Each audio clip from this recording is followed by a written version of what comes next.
Hello everyone, welcome to can studies. आज है 30 सितंबर। Start करते हैं आज के एमसीक्यू क्वेश्चंस।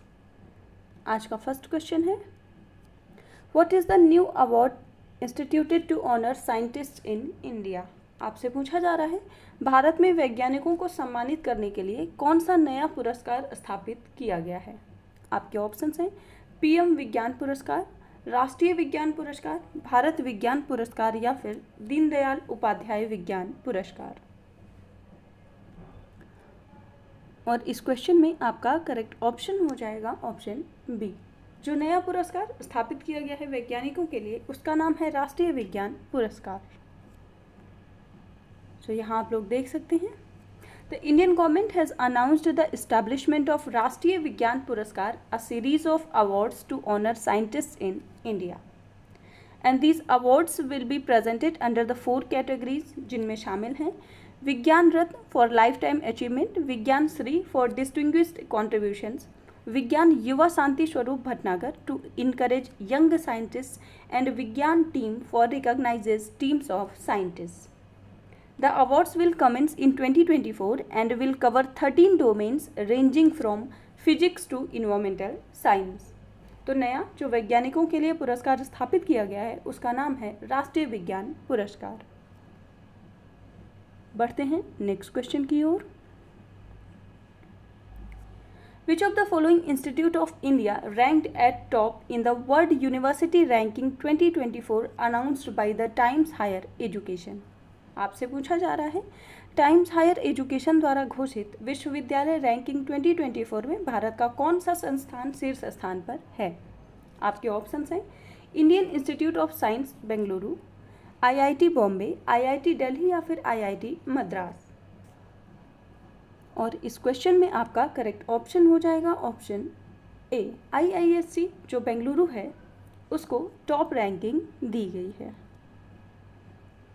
तो यहाँ आप देख सकते हैं, the Indian Institute of Science Bengaluru has been listed at the top among Indian universities and is ranked between 201 to 250 in overall list. इसके साथ ही ऑक्सफोर्ड यूनिवर्सिटी टॉप पोजीशन पर है, सेकेंड प्लेस पर है स्टैनफोर्ड यूनिवर्सिटी, और Massachusetts Institute of Technology third spot पर है।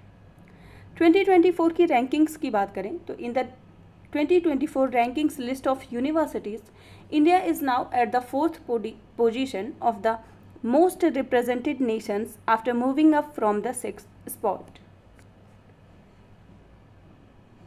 तो आपने देखा IISc बेंगलुरु जो है उसकी ओवरऑल रैंकिंग 201 और 250 के बीच है। वहीं IIT बॉम्बे की 149 है, चंडीगढ़ यूनिवर्सिटी, फिर उसके बाद सोलिनी यूनिवर्सिटी, आप बाकी सबका यहाँ इमेज में देख सकते हैं। बढ़ते हैं नेक्स्ट क्वेश्चन की ओर। What is the theme for world tourism day 2023।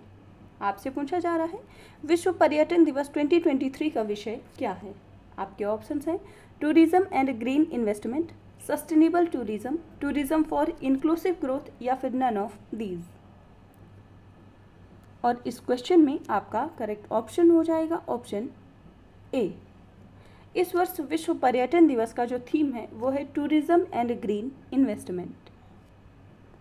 यहाँ आप लोग देख सकते हैं, World tourism Day is annually celebrated on 27 September to highlight the importance of tourism around the globe.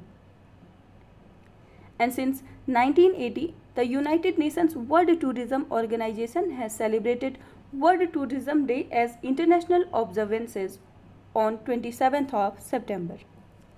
तो आप ध्यान रखेंगे, वर्ल्ड टूरिज्म डे प्रतिवर्ष 27 सितंबर को मनाया जाता है और इस वर्ष की थीम है tourism and green investment.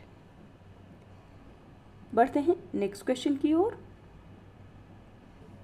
At which of the following place Amit Shah chaired 31st meeting of Northern Zonal Council in September 2023। आपसे पूछा जा रहा है, सितंबर 2023 में अमित शाह ने निम्नलिखित में से किस स्थान पर उत्तर क्षेत्रीय परिषद की 31वीं बैठक की अध्यक्षता की है। आपके ऑप्शंस हैं अमृतसर, श्रीनगर, गुरुग्राम या फिर धर्मशाला। और इस क्वेश्चन में आपका करेक्ट ऑप्शन हो जाएगा ऑप्शन ए। इसका आयोजन किया गया है अमृतसर में। यहाँ आप देख सकते हैं। तो union home minister and Minister of Cooperation Amit Shah chaired 31st meeting of the Northern Zonal Council at Amritsar in Punjab. And a total of 28 topics were discussed, like sharing of interstate river waters, road connectivity under Pradhan Mantri Gram Sadak Yojana, prevention of cyber crimes, Jal Jeevan Mission, resumption of flights under Udan scheme. तो आप ध्यान रखेंगे, जो 31st northern zonal council की meeting हुई है उसका आयोजन अमृतसर पंजाब में किया गया है। बढ़ते हैं नेक्स्ट क्वेश्चन की ओर।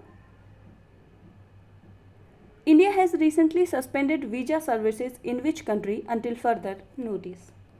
आपसे पूछा जा रहा है, भारत ने हाल ही में किस देश के वीजा सेवाओं को अगली सूचना तक निलंबित कर दिया है।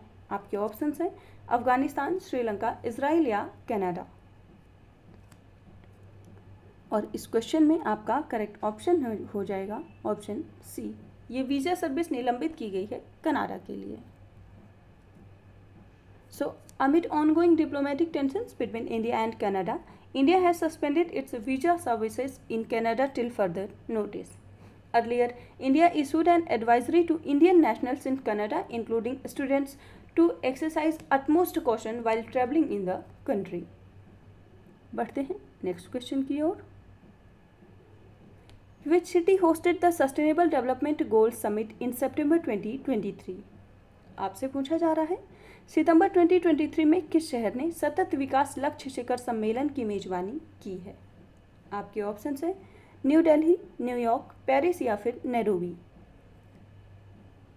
और इस क्वेश्चन में आपका करेक्ट ऑप्शन हो जाएगा ऑप्शन बी, SDG समिट 2023 का आयोजन न्यूयॉर्क में किया गया है।